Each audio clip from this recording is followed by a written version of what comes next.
Penjabat Wali Kota Palembang Ahmad Najib yang didampingi oleh Kepala Dinas Pariwisata Palembang Isnaini Madani serta Kepala Dinas Kebudayaan Palembang Sudirman Teguh melihat pertunjukan kesenian Kota Palembang dalam Festival Sriwijaya tahun 2018 di pelataran Benteng Kuto Besak.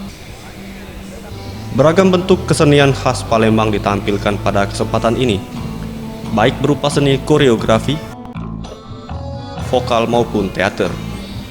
Penjabat Wali Kota Palembang Ahmad Najib mengatakan, dengan pertunjukan seni ini membuktikan jika Palembang kaya akan seni budaya, baik dari Kerajaan Sriwijaya maupun Kesultanan Palembang Darussalam.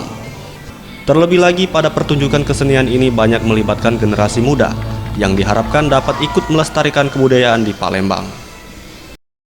Kota Palembang ini kaya akan seni budaya, ya, baik tadi budaya sejarah dari Kerajaan Sriwijaya maupun budaya dari Palembang Darussalam juga.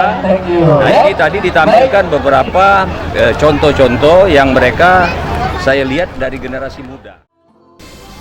Penyelenggaraan Festival Sriwijaya yang bertepatan dengan Asian Games secara tidak langsung juga membuktikan jika penyelenggaraan Asian Games di Palembang tidak sebatas event olahraga saja, melainkan juga sebagai wadah pengenalan dan sarana hiburan untuk masyarakat Indonesia maupun tamu negara peserta Asian Games. Tim Liputan Sriwijaya TV.